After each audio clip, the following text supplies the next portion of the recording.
Yeah.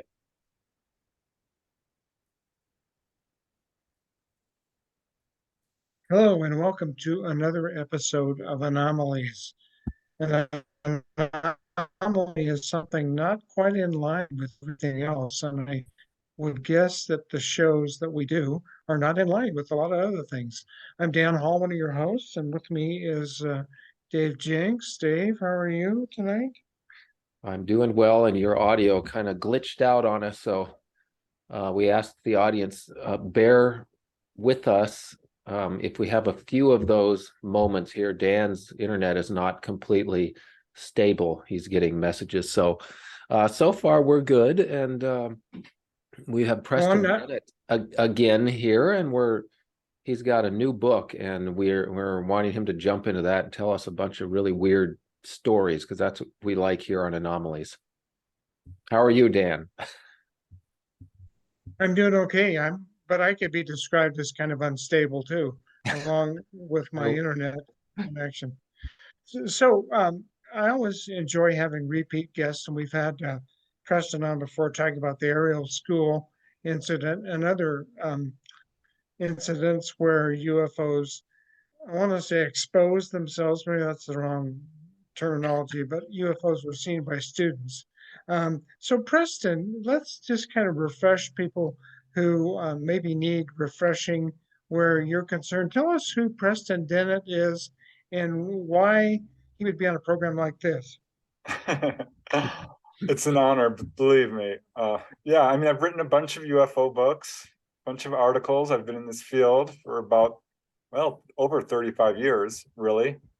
Entered as a complete skeptic until I found out my brother Mark had seen a UFO. Two of my sister-in-laws had seen ETs. I have a nephew who saw a UFO and an ET, another nephew who saw a UFO. Oh gosh, at least a half a dozen friends who had encounters, coworkers as well. So that really hit home literally and made me buy all the books I could find. Started interviewing people, joining UFO groups. I became a field investigator actually for the Mutual UFO Network. Took their test. Familiar with that? Yeah, familiar with that job? Yeah, so yeah, this field grabbed me right by the neck and has not let go. And Would you consider yourself to be a ufologist or a paranormal investigator or a little bit of both? oh, definitely both. I think if you're going to investigate UFOs, you really should investigate the paranormal as well, because they're clearly connected. Now, People, that's interesting that you would say that because I know that there were a bunch of people, some of whom are MUFON types that say no, they're not connected. Why do you say that they're connected? because as I interviewed people, it became very clear to me that it wasn't just UFO encounters that they were having, and that sometimes people would have a encounter with a craft or an ET, an entity, and it would be mark the beginning of a series of paranormal experiences, or sort of ignite a bunch of psychic abilities within them, or that already they were having all kinds of paranormal encounters. Sometimes they're definitely linked together, but I think that there is a connection there, and that I understand if people want to be nuts and bolts researchers and just focus on one aspect of it, but I'm much more interested in the whole thing and solving Yeah, all and of I it. think that's kind of important. I'm no longer a member of MUFON, but I used to be. And one of my MUFON people, who was a state section director here in Washington, said that after she investigated an abduction or a contact case, this person that was in contact with the uh, ETs began seeing dead people when she would go to Starbucks. And I thought, well, that's an interesting connection. I mean, why would you contact with aliens? Well, you have abilities to contact the dead, but that's, and she had no reason to disbelieve that. So I think there's a kind of broader connection than people would like to admit. Yeah, totally agree. I can't tell you how many contactees I've interviewed who are also mediums. So it absolutely, I think we do need to look into that. Yeah, I think so. One of the things we're going to talk with you about is you wrote a book on ETs that have healed human beings who have been afflicted with certain diseases. Tell us the name of that book and maybe start talking to us about some cases. Yeah, it's called The Healing Power of UFOs. And I document some 300 plus cases coming from all over the world. This is actually an expanded version of the very first book I published, which had only 100 cases. But I knew it was much more common because every time I'd speak on this subject, anytime I went on the radio or podcast or wherever, people would come up to me out of the audience saying, "Oh, I was healed of deafness," one guy said. Another guy said he was healed of an infected tattoo. Another said they were going blind and had an encounter. So, I mean, it just goes on from there. And I'll just preface it by saying that I got involved in this really early on when I interviewed a contactee who initially started out very fearful of the subject, but quickly changed her mind, as I would say most contactees do, once they realize, no, they're not here to hurt us. It's actually the opposite. She was suffering from a cyst. She had been diagnosed with a cyst in her fallopian tubes and was causing her all kinds of pain and problems. And she scheduled a doctor's visit. They diagnosed it with an MRI and ordered an operation. And the night before surgery, she had an encounter.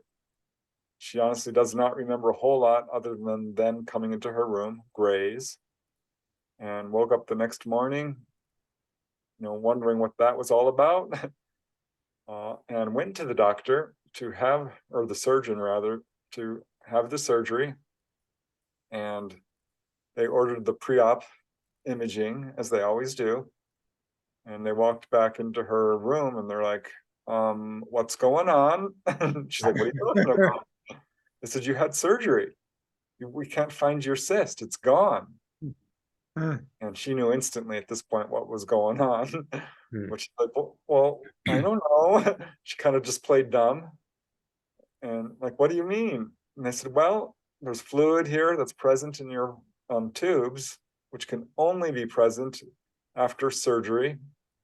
And they examined her abdomen, and said, "These look like laser scars here on your abdomen. What hospital did you go to? Where did you have surgery?" And she says, "I didn't." And I asked her, "Why didn't you just tell them?" She's like, "Are you crazy?" They would have put me in a mental institution. And, she's probably right. I mean, maybe not, but I have had people tell me that they have gone public and were in fact institutionalized by their family. So I don't blame her. And I will say that most of the people I've interviewed don't tell their doctors, though some do. But she didn't. And yeah, it was very clear that she had been healed of this cyst. And when she told me that, I thought, wow, I instantly thought of 5 cases that are pretty well known in the literature. There was a case from Jacques Vallée. Jacques Vallée, a superstar researcher, been around for, 50 years doing this stuff. And he had the case of a man in France, a medical doctor, who was struck by a beam of light from a UFO late at night. It was right outside his house. And it healed him of 2 conditions, actually. He had 3 days earlier been cutting wood with an axe. The axe slipped and gashed his ankle real bad. And he also was partially paralyzed from injuries received in the Algerian War years earlier. So he had one very recent condition and one chronic condition, and both disappeared literally overnight. He used to be a professional piano player. He had to give it up because of the paralysis, but he was able to take it up again. So that was a case that instantly came to mind. Another that came to mind took place in Peru, actually, to a Peruvian's customs official who was out on his veranda and saw this little disc way up there. And as he's looking at it, trying to figure out what it is, it sends down this thin beam of light, which again strikes him. It was a purple beam. And he was cured of, again, two conditions. One very minor, nearsightedness. He needed pretty thick glasses to see, but after this beam of light struck him, he had to get rid of his glasses because his vision was now back to normal. And he also suffered from chronic rheumatism, and that cleared up over the next week. So yeah, cured of two conditions. And more cases just kept coming into my mind. I'll just name one more because it's a really well verified and famous case involving two police officers who were in Damon, Texas. And this was back in late 50s, I think it was 56. And they're driving along in their police cruiser, and Deputy Good and Deputy McCoy, or not deputy, he's actually, well, one of the guys was a supervisor, a sheriff. He was in charge of like 50 employees. At any rate, they come upon this gigantic sort of football-shaped object hovering over the field next to them. And they're looking at it, trying to figure out what it is. One of them, Deputy Good, has his arm hanging out the window. And this beam, or this ship, sends down a beam of light. It's kind of playing across the field, coming towards them. And then boom, it strikes their cruiser. Deputy Good said he could feel this beam actually hitting him. There was warmth and tingling, is how he described it. Scared them real bad, so they took off at top speeds and parked in a diner where they felt safe and went inside. Well, earlier, I think I'm not sure if it was that day or a couple of days earlier, Deputy Robert Good had been bitten by his son's baby pet alligator on the finger, which caused a pretty, bad wound. It was painful and swollen, all bandaged up.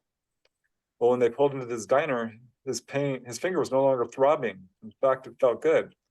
So he pulled off the bandage and he said, "You could not even tell I had been bit." And the other officer, McCoy, verified it. And in fact, they were later interviewed by Major Edward Leach from a nearby Air Force base. Forget the name of it. But at any rate, he also verified this case. I listened to the audio tapes, took a big, long internet search. But yeah, a very well verified case of someone healed of a flesh wound. So what I wanted to do was write an article. I thought this would be a really good article to write about people healed by UFOs, because there was really nothing out there. I had found about 2 articles on this subject before mine, but after just a really brief survey of the literature, I found 30 cases, which was way too much for an article. So I dug deep for about a year and found over 100 cases. And boy, they go from anything you can imagine, from flesh wounds to more serious conditions, minor ones too, backaches, yeast infections, kidney stones, liver disease, cancer, that came up, asthma, I mean, you name it, diphtheria, eczema, epilepsy, a very long list. So that's how it all kind of started. Well, I have I have many questions that come up just as a result of the last 5 minutes, but I wanted to ask you, did you work with Roger Lear at all? Yeah, well, I wouldn't say I exactly worked with him. I certainly knew him and talked with him, and we discussed stuff. He was very, very kind man, really well known for removing implants. And reviewed some of his clients who had implants removed. So yeah, I absolutely did work with him. And did he? I've read. I don't know how many books he wrote. I know there's one that's the most famous, but I don't recall any incidents of healing that came about, with his patients. Do you know, did any of his patients report the same types of healing episodes that you're mentioning here? Gosh, I'm trying to think for a second. I'm not sure that he reported on any. Okay. We'll say that I did survey all the researchers that I could find, and the vast majority of them did have cases. I don't know I ever got a chance to ask him specifically, but I know David Jacobs has multiple cases, pneumonia or diphtheria, others. John Mack had many. I cornered Bud Hopkins one day at a conference. Bud Hopkins, of course, it was super famous as a researcher in this field. Mm-hmm. He never wrote about it, and he had 6, 7 books on this subject before he passed away. And I asked him, I'm like, do you have any healing cases? And he said, yes, I do. It turns up fairly regularly. He didn't know quite what to make of them, but he was very encouraged by them, because it does show a positive side that doesn't get near the attention it deserves. And it's often, I think, covered up. I think a lot of researchers don't want to talk about it for various reasons. But he had Sorry, yeah, it may not fit the narrative that some researchers want to paint. Certainly, if you look at the propaganda that surrounds it, coming from government agencies and intelligence agencies and whatever, it seems to be all the threat, the impending threat, the potential threat, whatever. So yeah, healings wouldn't exactly fit into that narrative, right? But there are some incidences of injury. So can you contrast the healing cases with the well-known injury cases? Are the injuries just a result of, of course, there's the famous radiation incident, which is, I can't remember the name. I'm sure you know the name of the witness and all that, but there are some that are, the opposite. They're injuries. Can you contrast those two cases then? Oh yeah, certainly. When I became a field investigator for MUFON, you have the MUFON handbook, and they have a section on physiological effects, but it's actually titled medical injuries. And they do not mention healings at all, which are actually more common and intentional, I think, in most cases. Whereas the injuries, as near as I can tell, are accidental and often the byproduct of someone getting too close to a landed UFO in a number of cases. One very famous case, I don't think was a UFO at all. The Betty Cash, Colby Landrum. Cash Landrum case? Yeah, in Texas, 1981. They saw this huge diamond-shaped object was spitting out fire underneath. They got real close to it. They could feel heat coming off of it. She was driving. I forget who was in the seat next to her. Another family member and her son, Colby Landrum, was in the back seat. He ducks down, so does the other lady, but Betty Cash kind of stared at this thing, and she did suffer burns, hair loss, and eventually got cancer and passed away.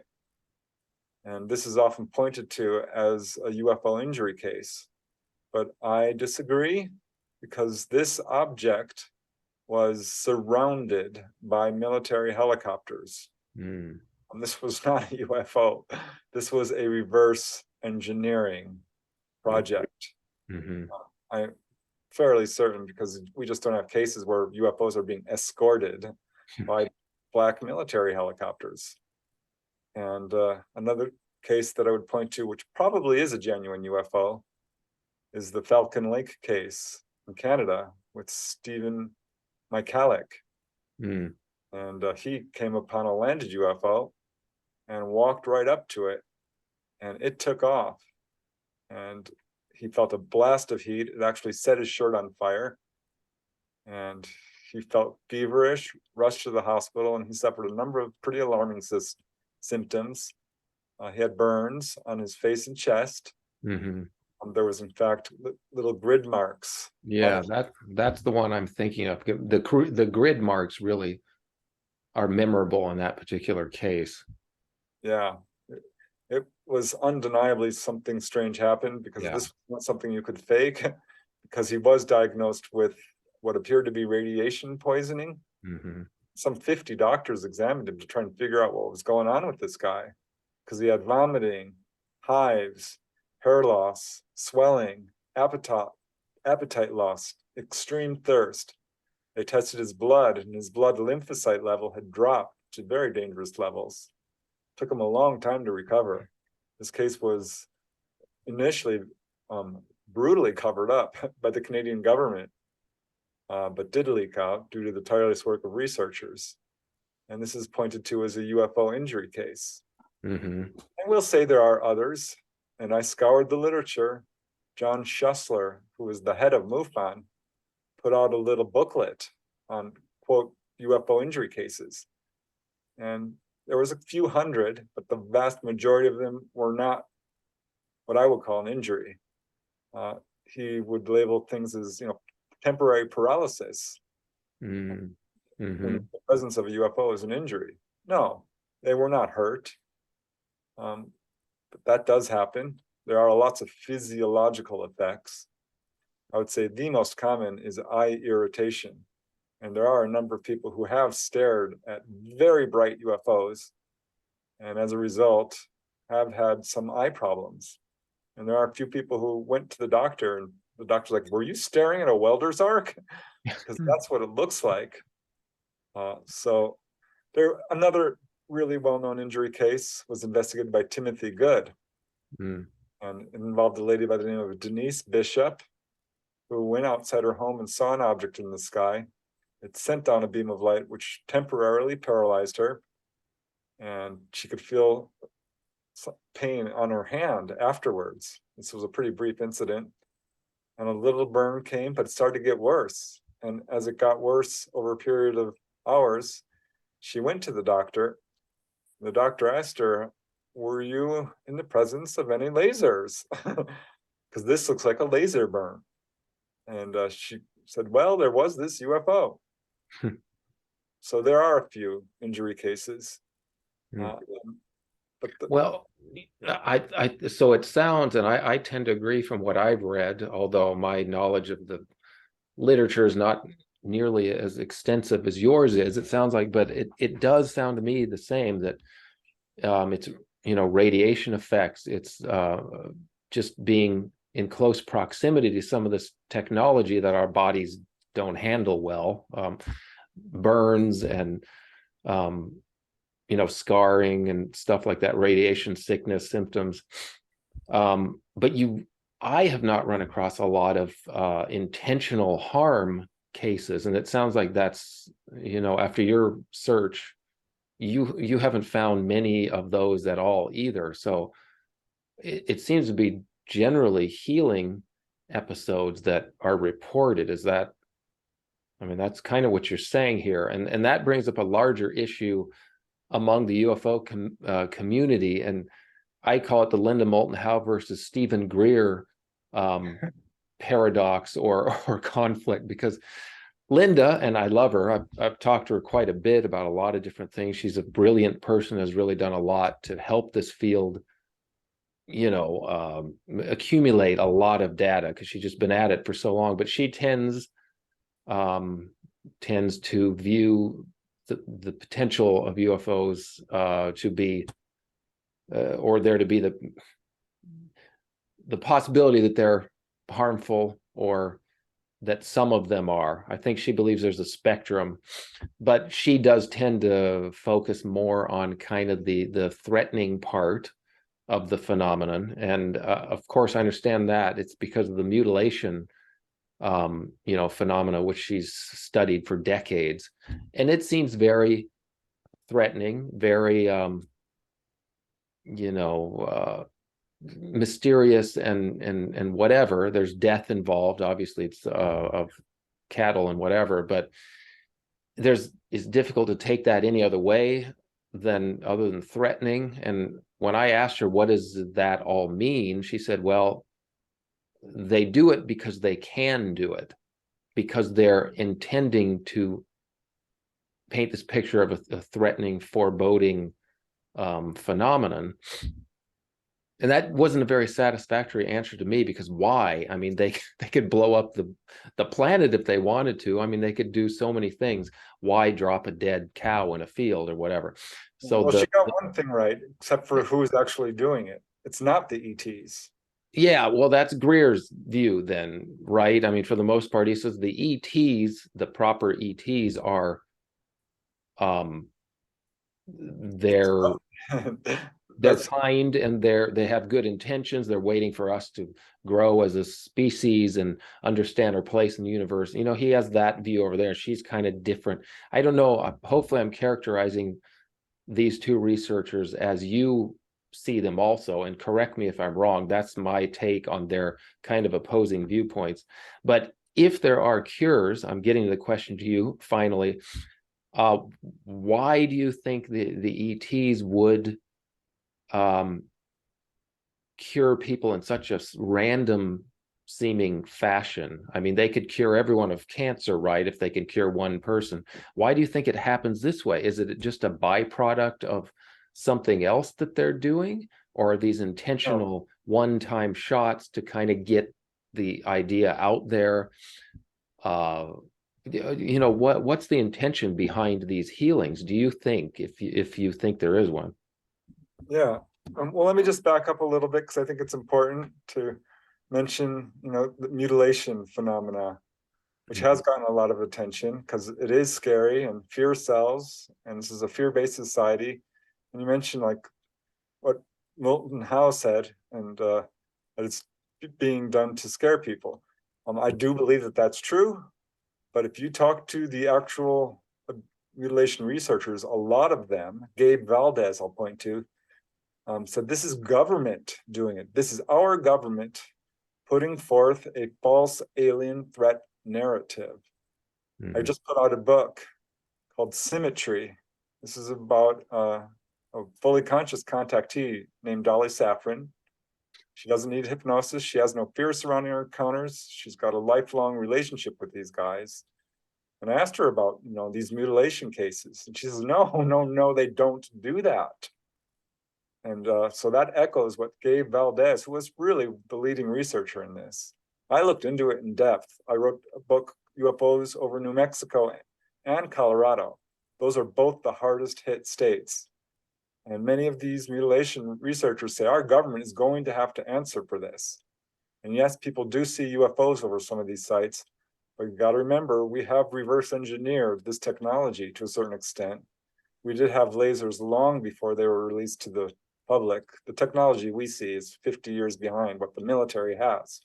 I just need to point that out, that there's disinformation going on here and a false ET threat narrative that is not supported by the actual evidence.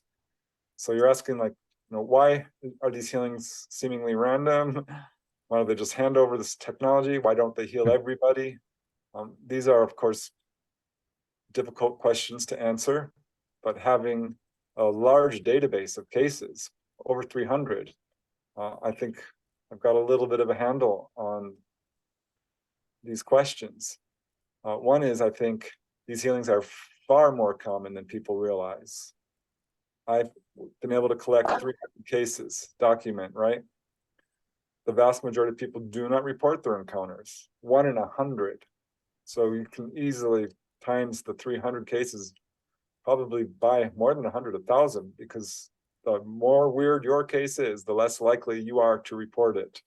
Doctors are well aware of spontaneous remission cases, miraculous healings of all kinds. This is a very well-known medical phenomenon, and many people, you know, attribute it to angels, perhaps, or spontaneous remission, or what have you. This is an important point, because this is a lot more common than people realize. And like I said, it's not just me who's got these cases, and I've got a lot. It's Mac, it's Bud Hopkins, it's David Jacobs, it's Philip Mantle, Michael Hesseman, Timothy Good, Chris Rutkowski, Edith Fiore, Ray Hernandez. I can go on. Tim Beckley, Brad Steiger. Pretty much all of the major researchers have these cases. And I looked into the patterns of who is being healed and why not everybody. I think there's a very good reason why not everybody. or why they don't just hand this technology over to us. We as humans have a long history of abusing technology. And if we were given healing technology, the chances are it would be used only by the power elite. They'd charge enormous prices. It could lead to real problems with overpopulation. Or what if they used it to just fix soldiers up and send them out into the battlefield in a never-ending parade of violence? It could be much worse off. And they have some of this healing technology. In fact, whistleblowers have talked about it, and they are using it on a limited basis, but are not releasing it because the pharmaceutical industry, who is partly behind this cover-up, would lose $1 billion a year. So there's a brutal cover-up. This is no joke. But as far as who's being healed and why, I analyzed all the cases, right? Found some really interesting things, actually. It's evenly divided between men and women. It happens to very young people. In fact, in a few cases, prenatal, but little babies, tiny little infant kids, children, adults, and even old people. I mean, I've got cases involving 70-year-olds and 80-year-olds. And so that's not a pattern. It's not age or sex. It's certainly not ancestry. I'm not going to use the word race because we're all one race with just different ancestries. But people have tried to pinpoint it on, blood type or something, Rh negative. No, it's people of all kinds. And I've interviewed people all across the board. So one pattern I kind of wonder about, Preston, is, and I'm thinking about a previous guest that we had. So are you more likely to be healed by ETs if you have been a lifelong abductee as opposed to someone who has just an encounter? Yes, and that's exactly what I was getting to, because it's not education, it's not geography, it's not your religion, it's not your political affiliation, because I was really looking for patterns. And yes, I would say 50% of the cases that I collected involve people who have regular experiences, are contactees. So yeah, that is absolutely a pattern. This is a phenomenon that does seem to be interested in certain family lines, very interested in genetics. And I think that's what's going on here, is they're basically upgrading and protecting the human genetic line. And that's really the purpose of onboard experiences. I wouldn't call them abductions because that's got a negative connotation. Many of the people who are taken on board feel like they were invited. They agreed to this. The physical examination can be very frightening for people. And many people at this point are so terrified seeing grays and seeing medical instrumentation that they label this an evil, scary experience, when in fact they're being healed and might not even know it. So we have to be really objective here. That's a pattern for sure. Another pattern I noticed is that people who are being contacted, not only healed, but contacted in general, are going back to the whole paranormal thing, profoundly psychic, really psychically gifted. So we have a lot of people who are either psychic or become psychic as a result of their experiences, and come away feeling like they can do healings or channeling or mediumship, or you name it, past life recall, precognition, clairvoyance, telepathy. It's right down the line. And I did find another very interesting pattern, and this kind of shocked me. But I think, again, it speaks towards the ET agenda. Like, why are they doing this? Here's how I found out, actually. I'm interviewing a lot of these people. I'm like, why did this guy get it? Why not this person? It's very strange, because this does seem to be a bit of random. And then this lady from Norway contacted me. She says, I heard about your research into healings. I'd really like to tell you my story and ask you what you think. And she described how she had been visited by grays. She had been suffering from chronic back problems due to an injury earlier in life, and it caused so much pain she actually had to quit her job as a graphic artist. She says Grays came through the wall one night, flipped her around like a rag doll, pressed this cylindrical instrument against her back. It's an instrument I've heard described from other witnesses, and filed back through the wall, and off they went. She said she was screaming questions at them the whole time. Who are you? What are you doing? What's going on? And it was very scary, she said. So I had her describe the whole experience in detail. And I asked her, have you had any other encounters?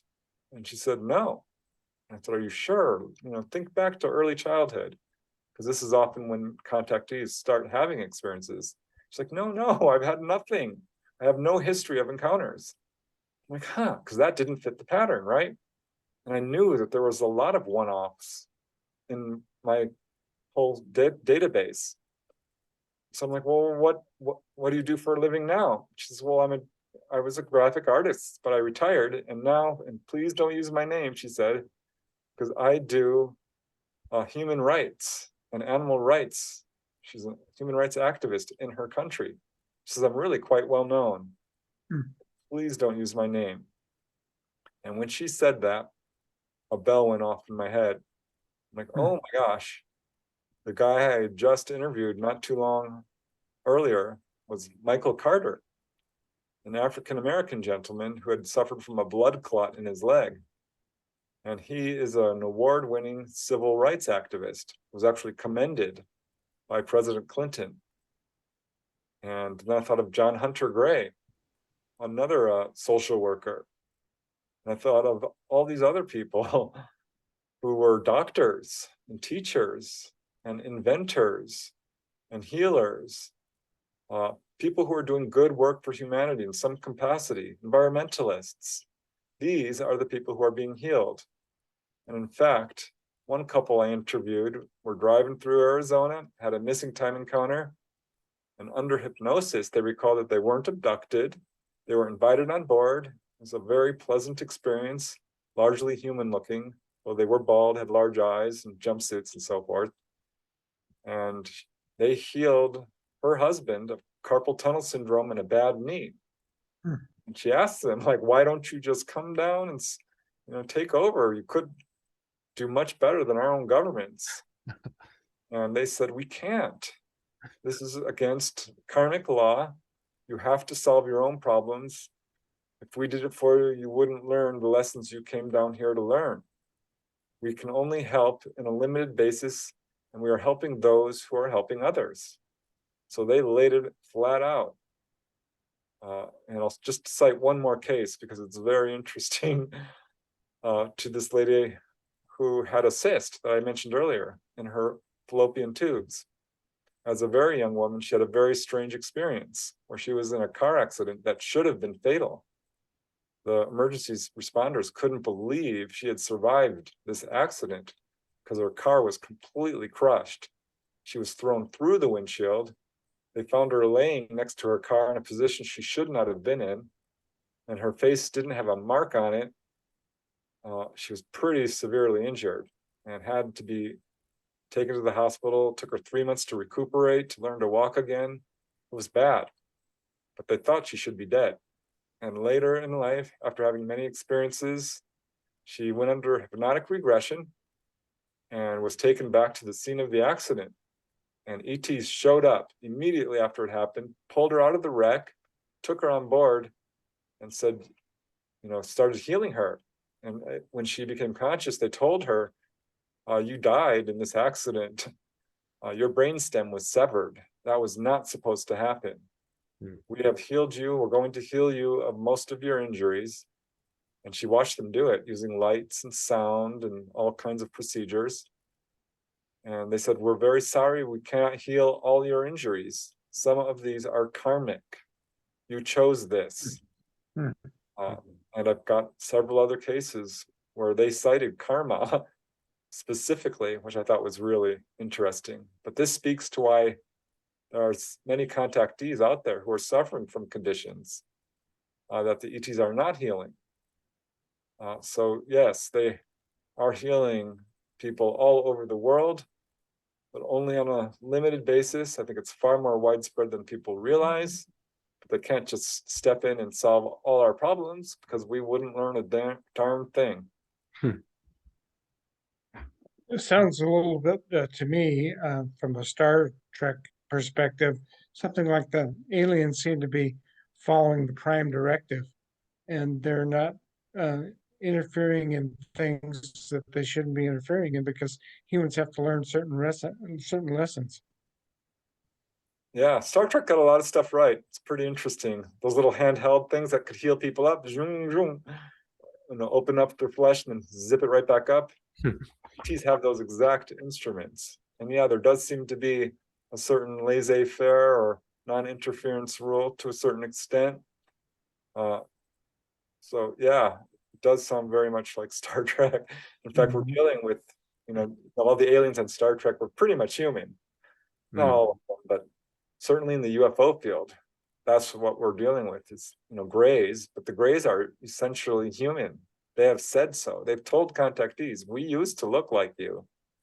We've suffered genetic damage from radiation or genetic manipulation. And that's one of the reasons they're so interested in genetics, is to repair their own genetic damage, to help them reproduce and so forth.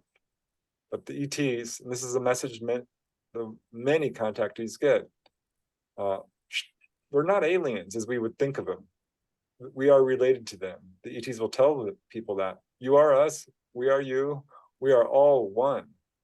And the message is we all have the same genetic stock, we all have the same heritage.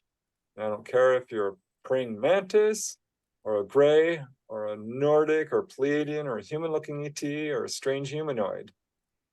They all give the same message. They all perform healings. Grays do the most. I think the grays are most active on our planet. But I don't know if even that is completely true because there's so many different types, but they're all essentially us, the same. They're humanoids, just dialing out differently in their genetics. So let me. Oops, I'm Go sorry, ahead. Dan. Okay. Can Preston brought up a couple things that, even though we've all listened to hours and hours and hours, we've read book after book on this, the UFO phenomena, the ET phenomenon, and you brought up a couple things that I haven't heard very much. One of them is the karma idea, which I really think might be a missing piece of this puzzle, because like you said, the ETs themselves said that they couldn't interfere. I mean, we've all, like Dan brought up the Prime Directive, the Star Trek thing, but the idea that there is a karmic influence that at some higher self, we assume we're all souls that have higher selves and have come here for a reason, and we're born with a mission, and all those ideas. The idea that we've agreed to something before we come here. And I think that's what they mean, what you mean by the karmic reason. They can't interfere. There's a higher purpose. There's a higher self. We're all kind of operating on multiple levels at once, even though we're stuck here in a 3D prison. We forget that all the time because, you're bound by gravity and everything else here that makes it tough to, live in 3D physical body. But I have not heard a lot of discussion about the karmic aspect and the idea that the aliens, adhere to that and revere the idea of higher selves and karma is an amazing. For me, it's a part of the puzzle that I hadn't really considered a whole lot. Is that the aliens themselves would be bound by this idea of karma, and the other thing that you mentioned was a human upgrade.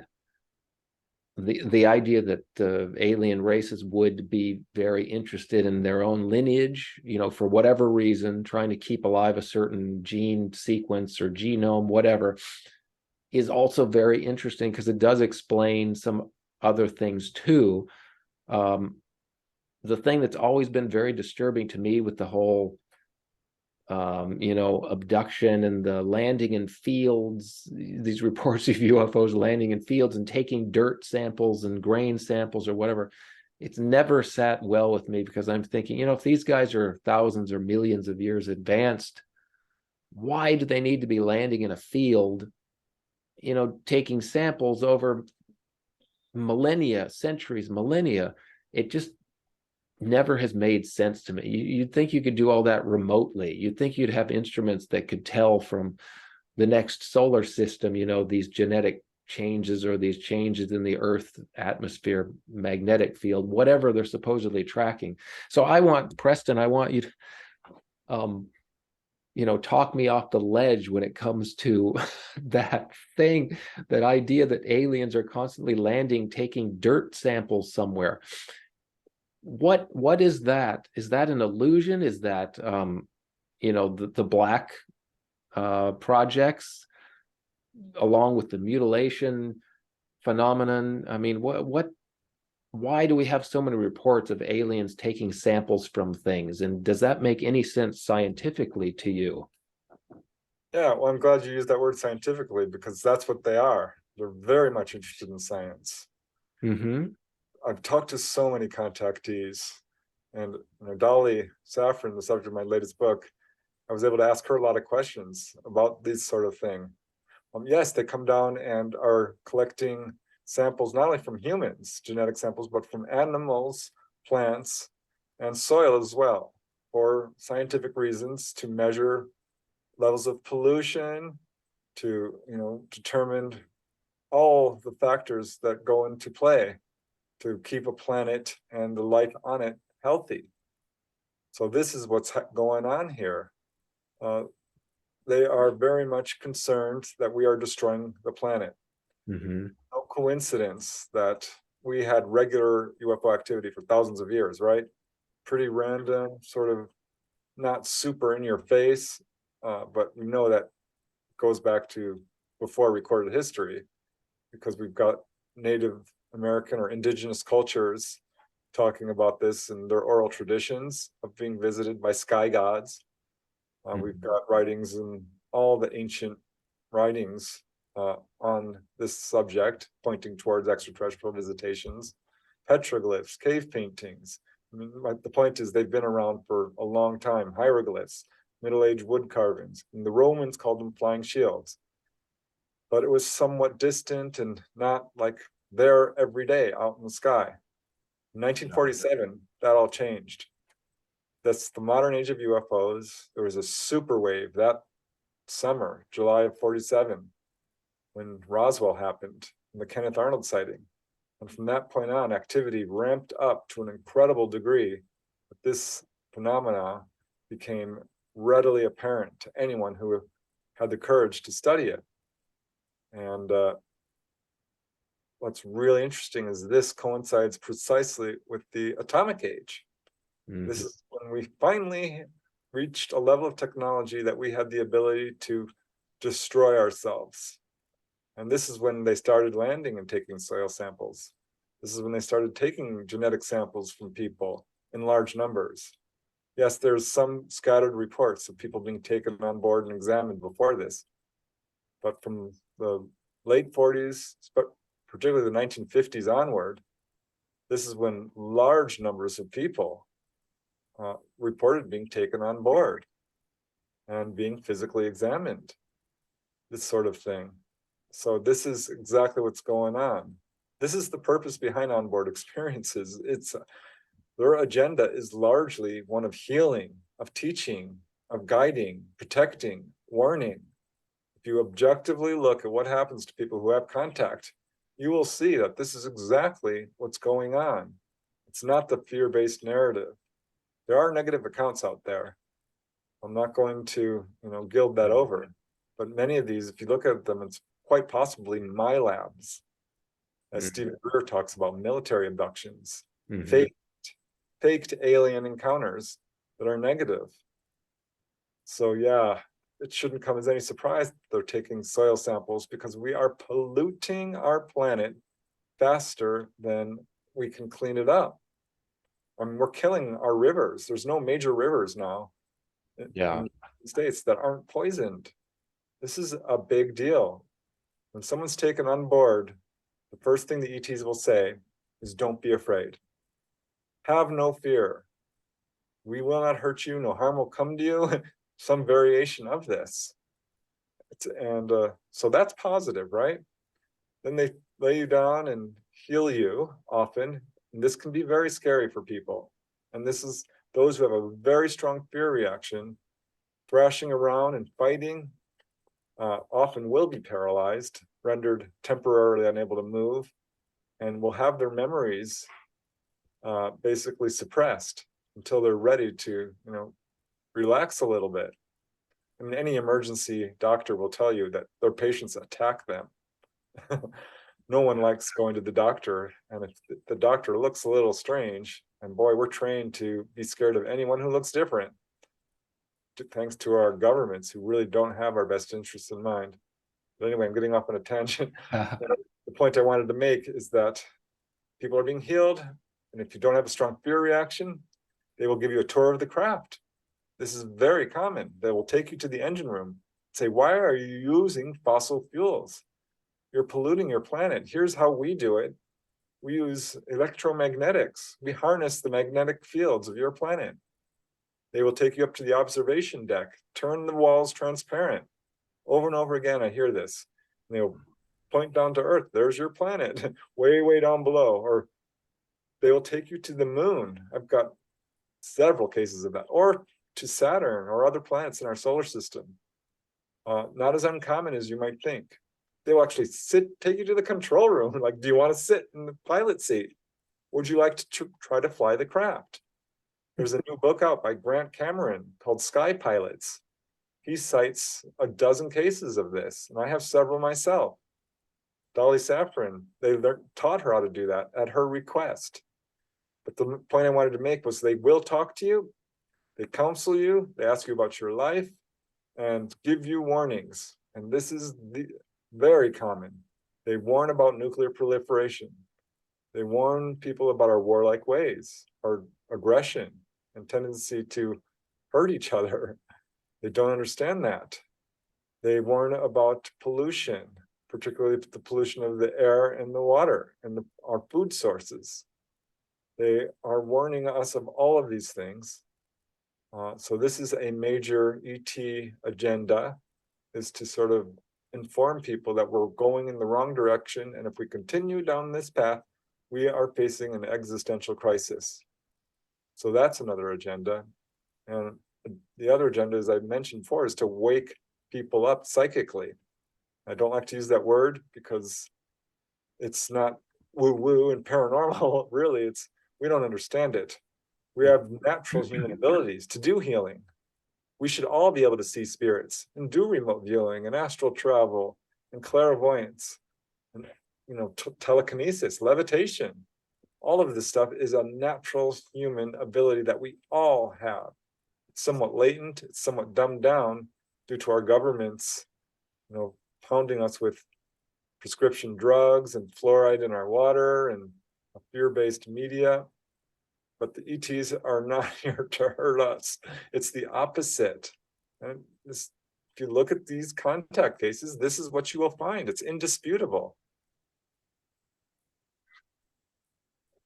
Yeah. Well, I want to be cognizant of time here. We've talked a little bit about the book you wrote on alien healings. You've got a new book out, right? Tell me before we started, what's the name of that book? Yeah, thanks. I appreciate that, Dan. It's called Not From Here, Volume 4, number 4 in a series of books I've written about weird patterns in UFO contact. A lot of the cases that don't get a lot of attention. For example, I did a whole section on UFOs landing next to mines or hovering over mines or graveyards. Definitely attracted to graveyards. I've got cases from J. Allen Hynek, Jim and Cora Lorenzen, Ray Fowler. I mean, you name it. Cases where people have received phone calls from apparent ETs. And I know how that sounds. Yes, that sounds crazy, right? Yeah, sort of. But I got a case of that from a contactee where ETs called him. They said, the time is now, we're coming. And he had a contact experience that night. And I immediately thought of Bud Hopkins, who's star witness to his book Intruders. Debbie Jordan, he called her. She's now come out. Her name is Debbie Jordan Cobble. She would receive calls from the ETs.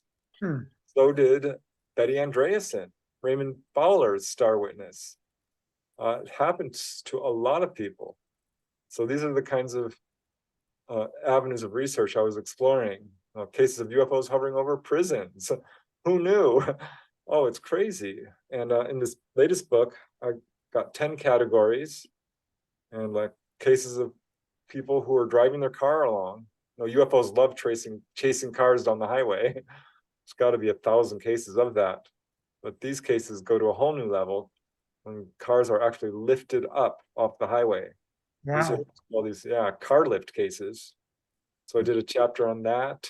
And what happens, to go with that for a second, what happens to the people who are in the car and get lifted up off the highway? What happens to them? They get a little freaked out and set back down. It's a little bit of a practical joke, I think, on the part of the ETs. Just a way of really making a strong impression on a witness, and saying that we are absolutely real. And we'll lift a person's car up, carry it for a mile, 6 feet above the road, and set it back down. I've got 20 cases of this.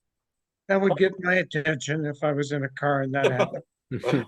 Can you imagine? Yeah, there's so many cases of this. There was a case in Argentina where there was 2 racers. They were entering a car race, had to drop out for car trouble reasons, but were driving back and a UFO came down and carried them for several miles, 6 feet above the road.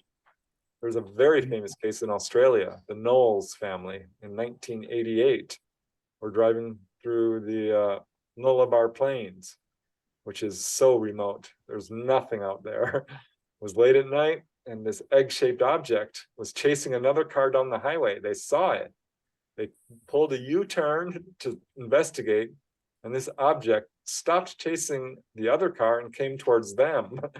So they pulled another U-turn, and this object chased their car for miles. They reached speeds of 100 miles per hour, and this thing came down on top of their car and lifted it up.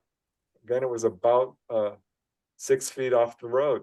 Scared the living daylights out of them. It put the car down. The car burst a tire. There were dents on the hood, or the roof of the car. All kinds of physical evidence that proved their case. And there were 4 witnesses, 4 people in that car. Faye Knowles and her 3 sons. So these are car lift cases, and there's a lot of them. So you're kind of hinting at this, and maybe this is one place we can end unless Dave has some other things he wants to pursue. So the question is, what's this all about? And I think we've hinted at that. You've been studying UFOs as a researcher, as a MUFON field investigator. What is this UFO phenomena all about? How would you summarize it? And maybe that's a question that's above everybody's pay level, but I think it's an interesting question. So I'm interested in what you have to say about it, Preston. Yeah, I don't think there's any great mystery that we are not alone. And I think ultimately that is what a lot of the activity is about. They are coming down to basically show themselves and announce their presence, because our governments have been brutally covering this up. And that's not to the benefit of any of us.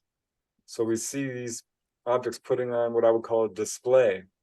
Well, I wasn't the one who made that term up, actually. It was, I believe, Frank Salisbury was the first to coin that term. Yeah, Skinwalker Ranch. Yeah, Exactly. I'm familiar with that. Yeah. So that is basically what's going on here. These are people. These are people that we're dealing with. They're not aliens. They're people like us. The galaxy, the universe is populated. And we, as humans, have been lied to for a very long time. And it's gotten to a point where it's a very dangerous and unsustainable situation. And that's when the ETs came down and said, we've had enough. These humans are going to destroy themselves. They need to know we're here. They should have figured this out by now. So they're working very hard to do a couple of things: sustain us to the point where we don't completely kill ourselves, warn us and teach us so that we can start to go on a path of healing, and try to reverse the situation so that they can engage in open contact without us shooting at them and perceiving them as a threat, because they're not. Remember, these are highly advanced beings, technologically advanced. I mean, they can have access to the entire universe. We're not going to come down to little old crowded Earth to torture people. They've been around forever. That is not their agenda. So I think they do want to have open official contact, but we need to grow up. We need to wake up and start using our abilities.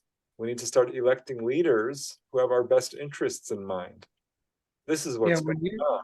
When you talk about threats, I mean, as I hear you talk, we're the threat from the standpoint of the ETs. It's not they're a threat to us, we're a threat to them and ourselves. Yeah, I'm not so sure we're even a threat to them. I mean, they're really advanced spiritually, ethically, morally, technologically. The only alien threat is to the power elite, the cabal, the one percenters. Call them what you want. They're panicking.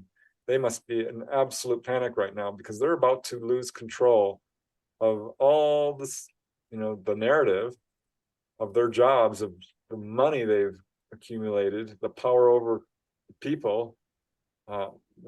This is not a good situation. That's the alien threat to their power structure. So I'm actually really encouraged that this is going on. We may be going through some rough times ahead, but the fact is the way we're living now is not sustainable, with the unequal distribution of wealth and the divisiveness and the wars and the pollution. That cannot go on. So we have a huge debt of gratitude to the ETs for doing what they can without actually taking over and solving our problems for us, because we're never going to learn that way.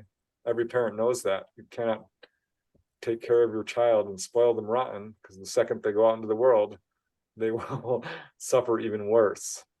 So it's up to us to do the right thing, and hopefully we'll listen to the ETs and wake up. It's that simple. Good message. Dave, do you have anything else for Preston? Well, I'm debating whether to open a big can of worms right at the end of the program, but I'm going to go ahead and do it anyway, because Go ahead. I'm sure Preston has probably run across the Werner von Braun deathbed, although it wasn't just on his deathbed, it was leading up to it, as far as I understand. When he was ill, his confidant Carol Rosin, who was the first woman CEO of an aerospace company, as far as I understand. Do you know where I'm going with this, Preston? I think so, yeah. Okay, well, according to Carol, and this is on, you can go YouTube it, Carol Rosin, Rosin. Werner von Braun, who was considered among elite others, but considered to be the father of modern rocketry. And there's a whole bunch of stuff you can go into, into his background. Was he a Nazi? Was he not? Was he a Nazi sympathizer? Did he come over in Operation Paperclip? There are entire books about this guy. But the reality is that he came here and he was very fundamental in starting the American Space Agency. So he's a very credible source, very smart scientist. Obviously, on his in his latter years, he insisted over and over, said, Carol, you have to tell the world that there is a plan in place. It's been in place since at least the 70s, 60s, 70s. And that is that there will be a series of threats, in quotes, to humanity, beginning with communists, I think was the first one, and then rogue states such as Middle Eastern terrorist states. Then he said it would be asteroids. And we would go through these global threats that the government and intelligence agencies would play up for years and years and decades, saying you need to be scared of this, now you need to be scared of this, we need to build up the military industrial complex to the tune of trillions a year to protect you from these threats. He said once you get through the commies, the terrorists and the asteroids, the final card is going to be a threat from outer space. It's going to be the aliens.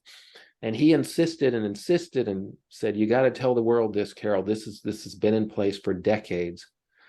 The last card, like I said, would be an alien threat, but he said it would be an illusion. It would be a false flag, so to speak. He said it would be fake. It'd be a fake alien invasion, I think is really what he was saying.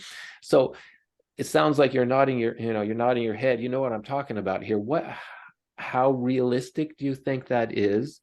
And given what you've talked about now, and what I think we all know, is that the intelligence apparatus is in place to put a lid on all this stuff, because once it gets out, it's way too hard to control. They lose power. Things get unpredictable. Again, going to the Brookings report, 1960 or whatever it is, when the scientists got together and said, what would happen if humanity came face to face with advanced intelligence from outer space? The scientists would fall apart. Government would potentially crumble, because they wouldn't know how to handle this. So with all that in mind, if this is a realistic scenario, in your opinion, do you think it is in place? Do you see that trend heading the way that Wernher von Braun apparently told his confidant Carol Rosin that it was going this way? What do you think about that whole idea? Do you think that's something that could be pulled off by the US government or world governments? And do you think it's a reasonable thing to be scared of, those of us who are tracking all this stuff? Well, I don't think that we should be scared of anything. The universe is safe. The worst that can happen is we move on to a higher dimension. So we need to just leave fear behind, for one thing, right? Yeah, I agree on that. I do think that our governments will try to do this. I think I'm not so sure they're going to be successful in convincing people that ETs are attacking our planet. But this is the buzz in the UFO community. I talked about this with Dolly Safran in the book Symmetry. She's basically been told that by the ETs that yes, your governments are much worse than you realize. They are planning to fake an alien invasion. So this is a real problem. And if you see a UFO coming down killing people, you can bet it is not ETs. It is us. It is the TR-3B with people on board, and they're shooting laser cannons at people. This could very well happen. This is a huge problem. Yes, we should worry about this. I think ultimately, I'm not sure that this is going to be a successful program. It's really unfortunate. Our governments have bungled so badly. I don't even want to blame our governments completely, because it's people within government at very high levels, the secret government, the military industrial complex, it's the banking industry, the pharmaceutical industry, the oil industry, the insurance industry. Those are the bad guys right there. Yes, this is a false flag that could very well happen. I'm very concerned about it, but I'm not going to be frightened. Yeah. I've had out-of-body experiences. I know there's life after death. This is why the ETs are trying so hard to let people know that you are all one. There was a quote from Betty Andreasson, who was told by her gray, Quasga, love is the answer for humankind. It may sound simple and idealistic, but it's true if you think about it. If we allowed love and compassion to guide our actions, if we laid down our weapons, all the soldiers out there who are following orders and know that they're doing stuff that they don't want to do, just laid down their arms, there would be no wars overnight. If everyone just decided enough is enough, we are not going to allow this to go on. It would solve our problems. So yeah, I think Carol Rosin was right. Werner von Braun was right, and we really need to stop trusting or believing or looking to our lying government for answers, because they are bungling this bad. I don't trust them. It kind of Recent feels, years. yeah, it feels like a race against the clock a little bit, in that, like you say, do we understand our place in the universe, our greater place, our, that love, compassion is far more powerful than any army. Can we learn that quick enough to, like you say, lay down our arms, join hands, whatever kind of cliche, although true thing you want to envision, before the fakery, comes. And it really has, to me, to most of us who've been interested in this field, it feels like time is running out before that happens. I mean, will we survive such a thing? Probably. But like you said, even if we don't, we move on to the next life, the next dimension or whatever. We kind of like to preserve the earth, though, and learn the truth. That's the preferred outcome, right? But I just want to know if you thought that was a logical,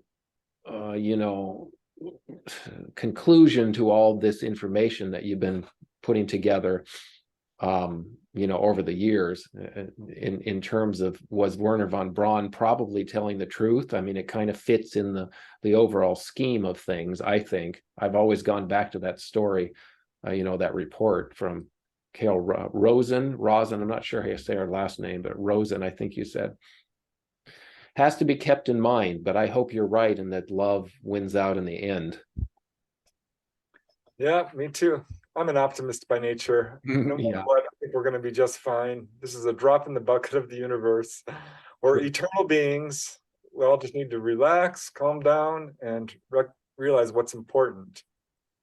So yeah, I'm hopeful about the outcome of all this, and we will see how it all rolls out, but very disappointed in those who are doing wrong, and they know it. They're lying still to this day. Preston, once again, would you repeat your couple of books that you referenced and where people could purchase them? Yeah, thanks. The first book is called The Healing Power of UFOs. And the other is called Not From Here. There's volumes 1 through 4. I do have a website. Just punch in my name, it should take you there, and you can look at the excerpts of the books or contact me through my website. I'm also all over social media, YouTube, Facebook, Twitter, Instagram. The books are available on Amazon, Barnes & Noble, and other online retailers.